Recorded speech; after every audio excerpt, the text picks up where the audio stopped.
Hello, good morning students. तो चलिए आज का क्लास स्टार्ट करते हैं। तो पिछले क्लास में हम लोगों ने शेषफल प्रमेय, रिमाइंडर थ्योरम तक पढ़ लिए थे और इनसे संबंधित कुछ क्वेश्चंस भी कर लिए थे। तो आइए और एक क्वेश्चन कर लेते हैं आज, फिर इसके बाद आगे बढ़ेंगे हम लोग, यानी कि आगे पढ़ेंगे। तो आइए देखते हैं उदाहरण नंबर 10। यदि P x is equal to 2x² minus 3x plus 6 को G X is equal to x minus 2 से भाग करना हो तो शेषफल प्रमेय की सहायता से शेषफल ज्ञात कीजिए।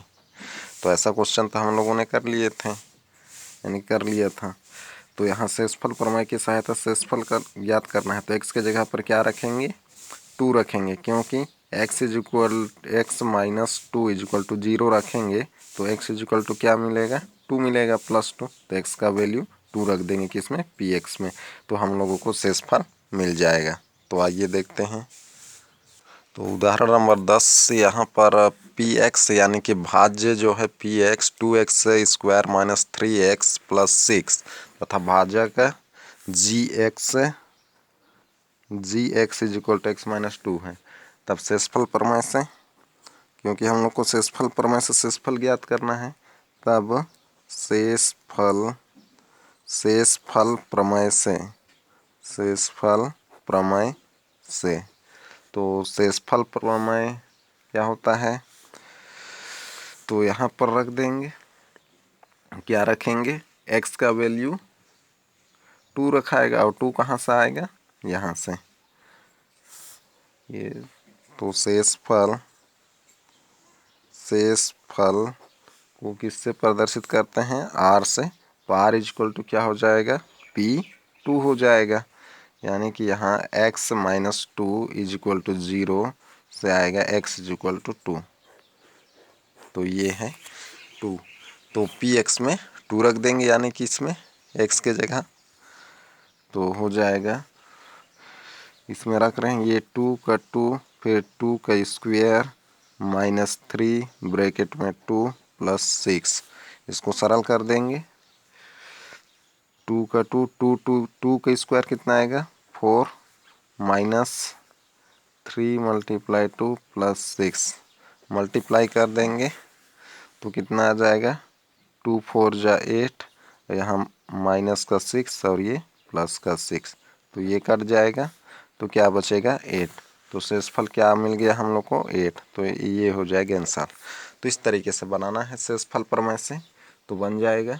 तो आइए देखते हैं अब आगे देखते हैं गुणनखंड प्रमेय। तो बाकी जो बचा हुआ एग्जाम्पल वगैरह है वो आप लोग बना के देख लेंगे आप लोग। तो आगे हम लोग देखेंगे गुणनफल प्रमेय।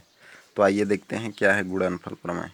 जब किसी भाज्य बहुपद को दूसरे बहुपद से भाग कर रहे हों और शेषफल शून्य हो जाता हो तब क्या मायने होते हैं, यानी कि जब किसी बहुपद को किसी दूसरे बहुपद से ये भाग देते हैं, शेषफल शून्य हो जाता है, तो इसका अर्थ क्या है, तो ये यहाँ पर समझाने का कोशिश किया गया है। तो शेषफल के शून्य हो जाने से क्या भाज्य और भाजक में कोई नया संबंध दिखाई पड़ता है।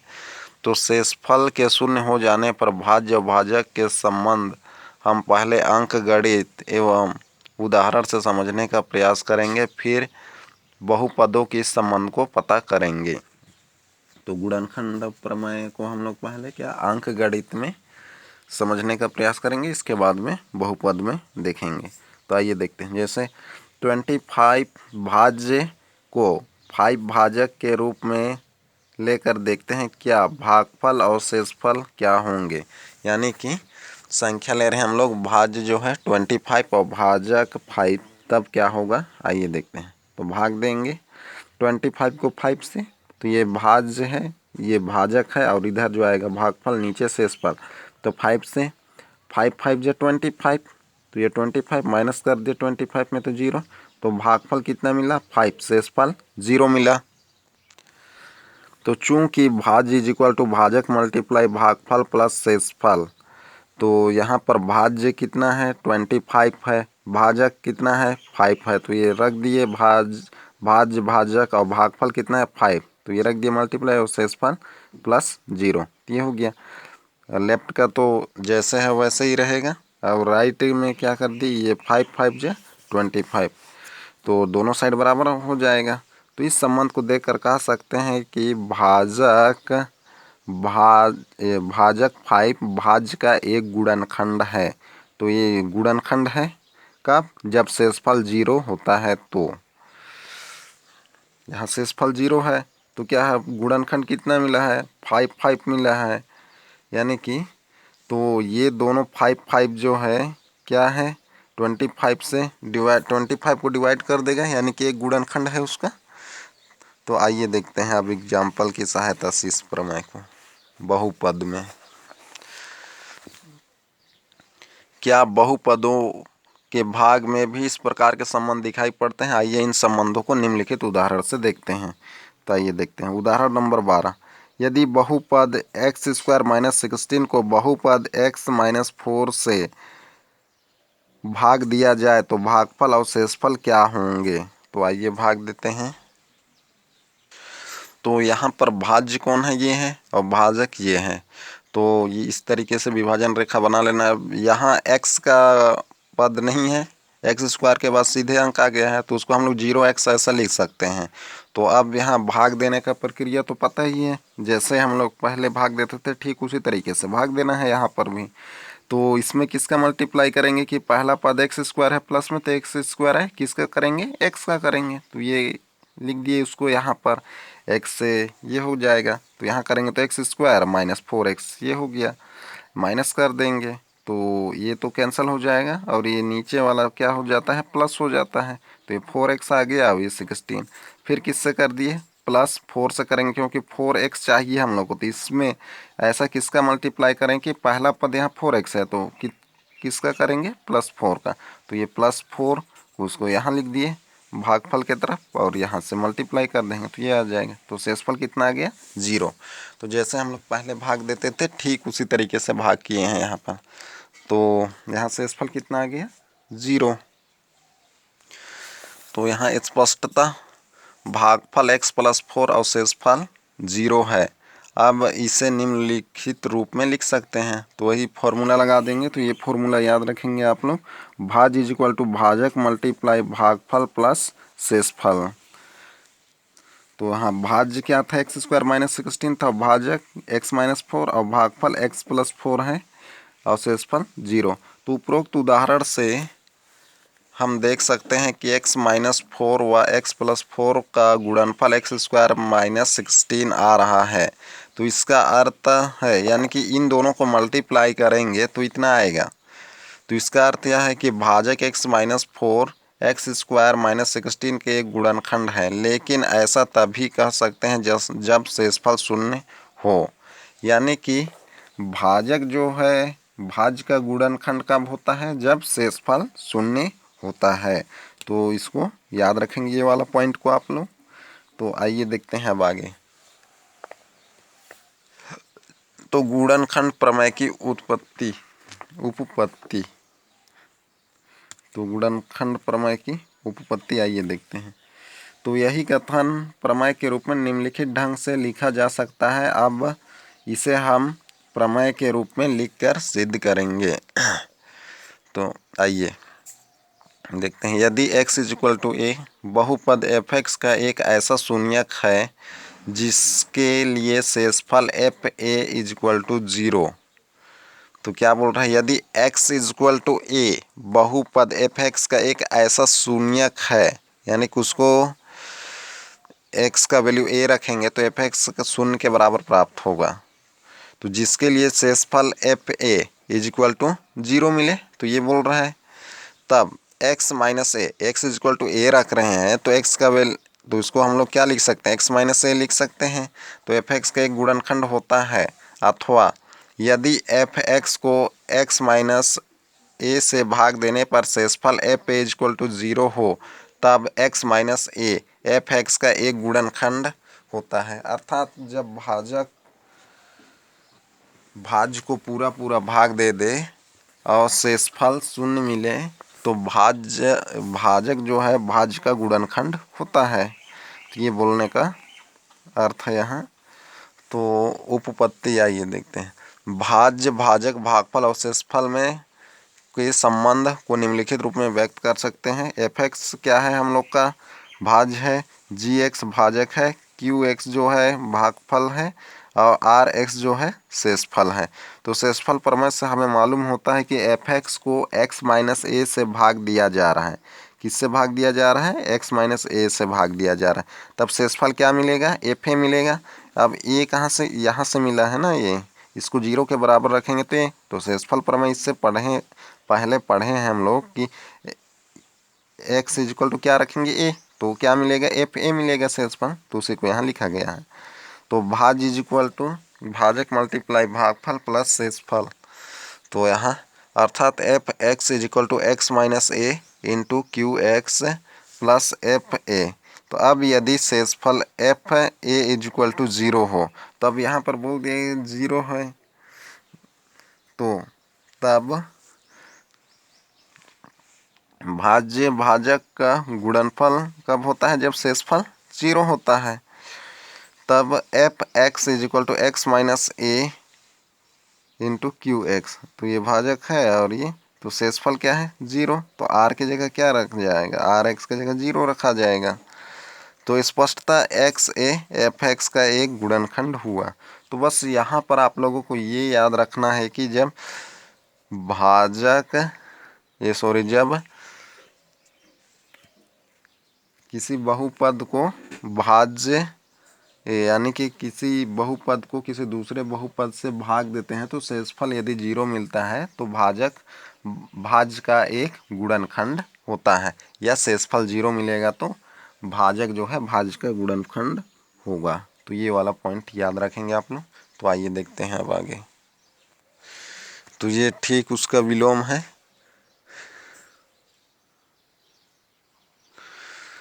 क्या बोल रहा है? यदि x माइनस ए बहुपद एफ एक्स का एक गुणनखंड है तब शेषफल शून्य होगा।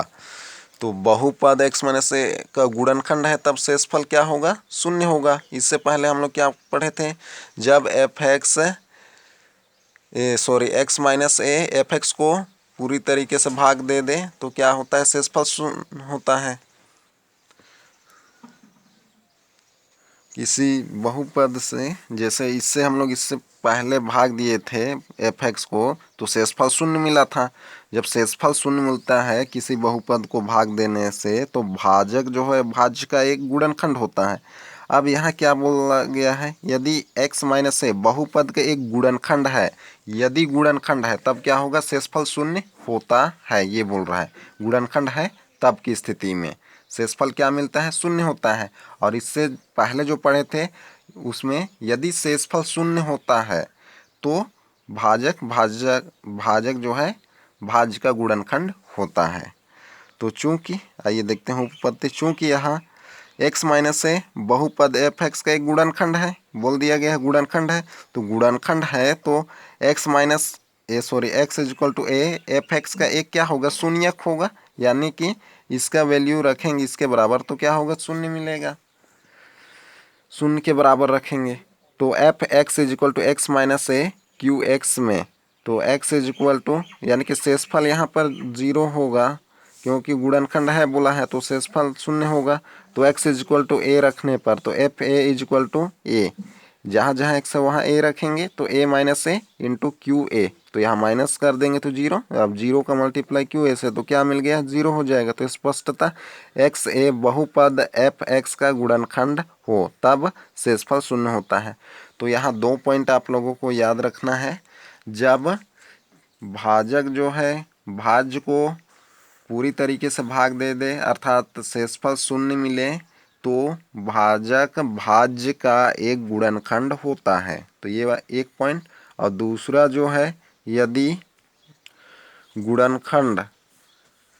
भाजक भाज्य का एक गुणनखंड है तब शेषफल शून्य होता है। तो ये वाला पॉइंट, तो ये दो पॉइंट याद रखेंगे। तो आइए इनसे संबंधित क्वेश्चंस करते हैं। उदाहरण नंबर 13। तो उदाहरण नंबर 13 है क्या x माइनस टू बहुपद p x is equal to x cube minus 3x² minus 4x plus 4x minus 4 का एक गुणनखंड है। तो यहाँ क्या बोल रहा है, क्या x माइनस टू बहुपद p x is equal x cube minus 3x² plus 4x minus 4 का एक गुणनखंड है। तो गुणनखंड कब होता है, जब शेषफल शून्य के बराबर होता है, तब गुणनखंड होता है। तो आइए देखते हैं, यदि x माइनस टू बहुपद p x is equal to x cube minus 3x² plus 4x minus 4 का एक गुणनखंड है, तब x इज इक्वल टू 2 रखने पर शेषफल क्या हो जाएगा, शून्य के बराबर होगा। गुणनखंड है बोल रहा है, क्या एक गुणनखंड है, अगर गुणनखंड होगा तो शेषफल किसके बराबर होगा, 0 के बराबर होगा, और गुणनखंड नहीं है तो 0 के बराबर नहीं होगा। तो पी एक्स में x इज इक्वल टू 2 रखने पर, अब ये 2 कहाँ से आया, यहाँ से आया है, तो इसको किसके बराबर रखेंगे, यदि x minus two is equal to 0 रखेंगे तो x इज इक्वल टू क्या हो जाएगा, 2 हो जाएगा ये। तो पी एक्स में x इज इक्वल टू 2 रखने पर, तो इसमें x का वैल्यू 2 रख देंगे, तो शेषफल देखेंगे क्या आएगा।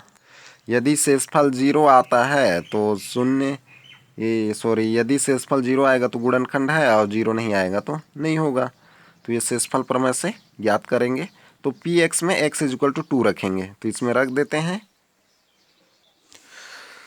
तो यहाँ पर रखते हैं, शेषफल क्या आता है। इसके बाद यदि शेषफल 0 आएगा तो गुणनखंड होगा, तो 2 क्यूब हो जाएगा ये, माइनस थ्री एक्स स्क्वायर है तो 2 का स्क्वायर आ जाएगा, प्लस 4, तो ये प्लस 4 इंटू एक्स है तो क्या हो जाएगा 2, और यहाँ माइनस 4 का माइनस 4, 2 का क्यूब 8 आएगा, माइनस 3 मल्टीप्लाई 4, 2 2 जा 4 ये हो गया, और यहाँ प्लस, तो ये प्लस हो गया, 4 2 जा 8 माइनस 4। अब इस सब को सरल कर देंगे, सबको सरल कर देंगे तो क्या 8 का 8 आ गया, ये 3 मल्टीप्लाई 4 12, 8 यहाँ से माइनस कर दिए तो प्लस का 4, फिर इसको सरल कर दिए आगे, तो क्या आ गया 0। तो शेषफल 0 आ रहा है, यानी कि P2 का मान 0 आ रहा है।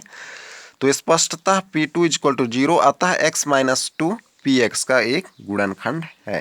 तो जिस तरीके से बनाना है तो बन जाएगा। तो आइए देखते हैं अब आगे। तो आगे जो है एग्जाम्पल पढ़ के देख लेंगे आप लोग। तो आगे एक एग्जाम्पल और बता रहा हूँ, 15 नंबर। यदि x minus a p x is equal to x square plus x plus k का एक गुणनखंड है, तब के का मान ज्ञात कीजिए। तो यहाँ पर क्या बोल दिया गया है, x minus one p x is equal to x square plus x plus k का गुणनखंड है बोला है। गुणनखंड है बोल दिया गया है तो शेषफल तो 0 आएगा ही, यानी कि शेषफल 0 के बराबर रखेंगे, फिर हम लोग के का मान ज्ञात करेंगे। तो चूंकि x minus one x square plus x plus k का गुणनखंड है, तब गुणनखंड प्रमेय के विलोम से कह सकते हैं कि x इज इक्वल टू 1 पर शेषफल P1 शून्य होगा। तो गुणनखंड है बोला है, तो गुणनखंड प्रमेय के विलोम से क्या हो जाएगा, x इज इक्वल टू 1, यहाँ से निकालते हैं ना x का मान, तो ये P1 हो जाएगा, ये P1 x का मान 1 रखेंगे, वो किसके बराबर हो जाएगा, 0 के बराबर।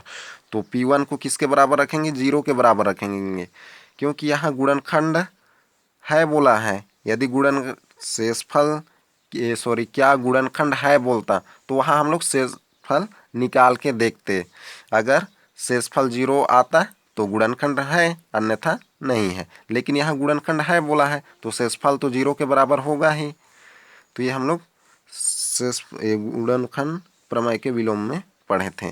तो ये 0 के बराबर रख दिए इसमें, तो 1 के स्क्वायर, फिर x का मान 1, के का के, अब इसको के बराबर रख दिए, 0 के बराबर रखें, तो 1 के स्क्वायर 1, तो ये हो जाएगा 1 1 2 हो जाएगा के, तो के का वैल्यू -2। तो इस तरीके से बनाना है तो बन जाएगा।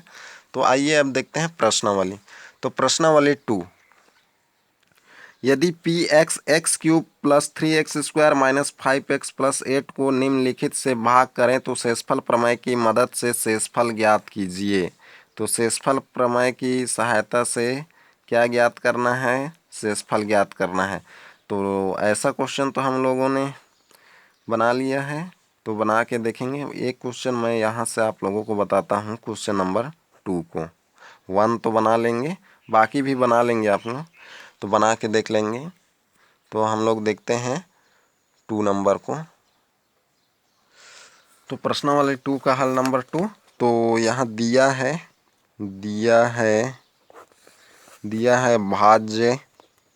भाज्य p x is equal to दिया था x cube plus 3x square minus 5x plus 8, इतना दिया था। और भाजक को हम लोग ले रहे हैं जी एक्स से प्रदर्शित कर रहे हैं, तो x प्लस 1, तो ये है। तो यहाँ क्वेश्चन में बोला था कि पी एक्स को निम्नलिखित से भाग देने पर शेषफल प्रमेय की मदद से शेषफल ज्ञात कीजिए बोला था।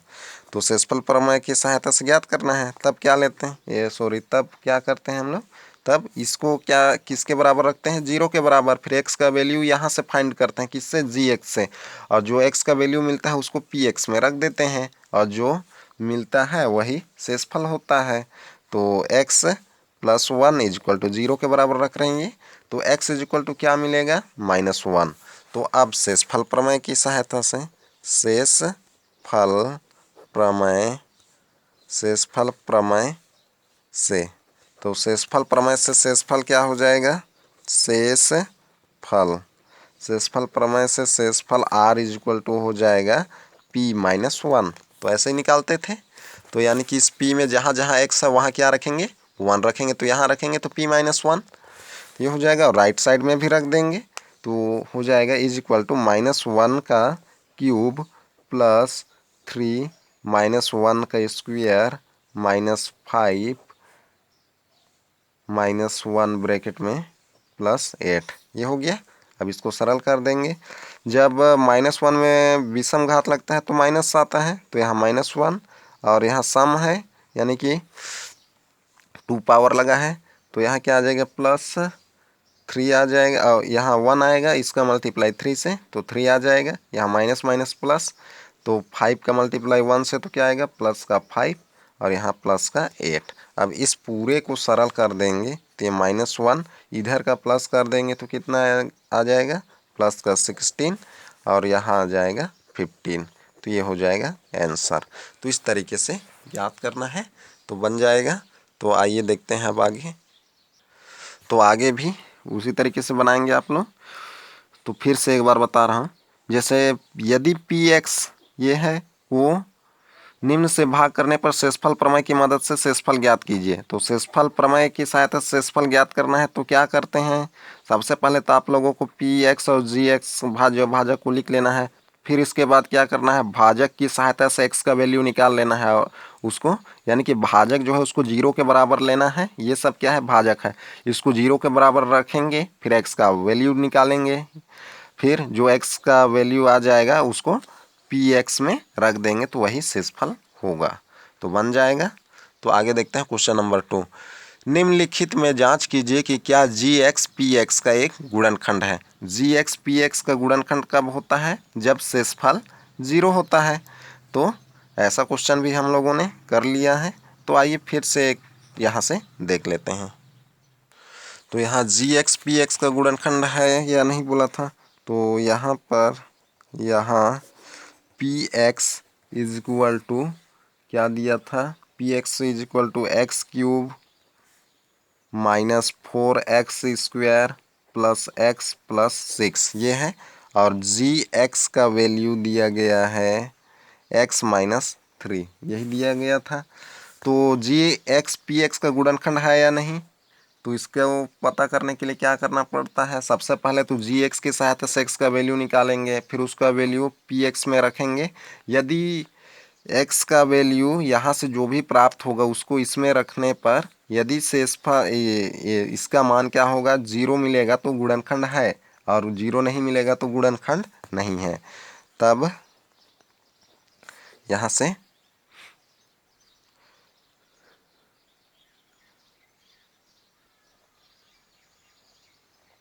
जी X is equal to x minus 3 से यहाँ से इसको रख देंगे, यानी कि इसको x minus 3 is equal to 0, तो x इज इक्वल टू कितना मिल जाएगा 3।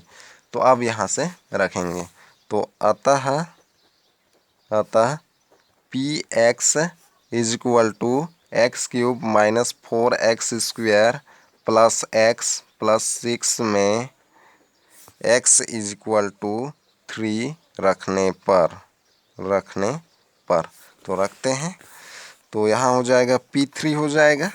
तो इसमें जहाँ जहाँ x है वहाँ क्या रखेंगे 3, तो हो जाएगा 3 क्यूब माइनस 4, यहाँ पर 3 के स्क्वायर प्लस 3 प्लस 6, इसको सरल कर देते हैं। 3 का क्यूब कितना हो जाएगा 27, और यहाँ 3 के स्क्वायर 9, 9 का मल्टीप्लाई 4 से कितना हो जाएगा 36, और यहाँ कितना आ जाएगा, इसको सरल कर देंगे तो प्लस 3 प्लस 6 ये हो जाएगा।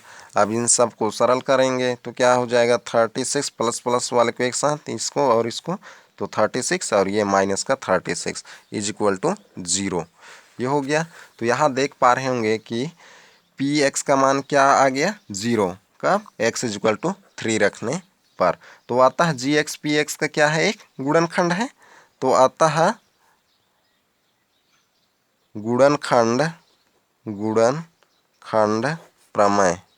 गुणनखंड प्रमेय से जी एक्स पी एक्स का एक गुणनखंड है। तो ये हो जाएगा आंसर। तो इस तरीके से बनाना है तो बन जाएगा। जी एक्स पी एक्स का गुणनखंड कब होगा, जब जैसे यहाँ दिया गया है जी एक्स पी एक्स का गुणनखंड कब होगा, जब जी एक्स से हम लोग एक्स का मान निकाल लेते हैं और एक्स का मान को इसमें रखते हैं पी एक्स में, तो उसका वैल्यू यदि 0 के बराबर मिलेगा तो गुणनखंड प्रमेय की सहायता से निकालेंगे। तो ये है, इसमें x का वैल्यू रखेंगे इस सभी में, यहाँ से ये जी एक्स है, यहाँ से x का मान निकाल लेंगे, x का मान जो आएगा उसको पी एक्स में रखेंगे। यदि उसका वैल्यू यानी कि पी एक्स का वैल्यू 0 मिलेगा तो गुणनखंड है जी एक्स पी एक्स का, और नहीं मिलेगा तो गुणनखंड नहीं है। तो इस तरीके से बनाना है, बना लेंगे। तो बाकी ये सब भी आप लोग बना के देख लेंगे। तो आगे देखते हैं, आगे है क्वेश्चन नंबर 3। तो क्वेश्चन नंबर 3 है, निम्नलिखित में a का मान ज्ञात कीजिए जबकि जी एक्स पी एक्स का गुणनखंड हो। अब यहाँ गुणनखंड हो बोल दिया गया है, तो गुणनखंड है बोला गया है, तो पी एक्स को किसके बराबर रखेंगे 0 के बराबर रखेंगे। तो हम लोगों को a का मान ज्ञात करना है, तो यहाँ जी एक्स और पी एक्स का मान दिया गया है। तो यहाँ भी सबसे पहले तो जी एक्स की सहायता से x का मान निकालेंगे। तो x का मान निकाल लेने के बाद अब गुणनखंड है बोला है तो इसको 0 के बराबर रखेंगे, यानी कि यहाँ से x का वैल्यू इसमें p है जिसमें जो भी आएगा उसको क्या रख देंगे 0 के बराबर रखेंगे, क्योंकि गुणनखंड है बोला है। तो ऐसा क्वेश्चन एक पीछे कर चुके हैं हम लोग, जैसे k का मान निकाले थे, जैसे ये यहाँ एग्जाम्पल नंबर 15 में हम लोग k का मान निकाले थे। यहाँ पर भी गुणनखंड है तब k का मान ज्ञात कीजिए बोला है, तो ठीक उसी तरीके से बनाना है इसको। तो ये एग्जाम्पल नंबर 15 के तरीके से ही बनाना है, तो ये आप लोग बना के देख लेंगे। तो आइए देखते हैं आज का होमवर्क आप लोगों का। तो आज का होमवर्क में रहेगा आप लोगों का प्रश्नावली 2 का 1 नंबर और क्वेश्चन नंबर 2 का ये सेकंड नंबर। तो ये 2 क्वेश्चन होमवर्क में रहेगा। तो आज का क्लास यही तक, अगले क्लास में फिर मिलते हैं। Okay bye.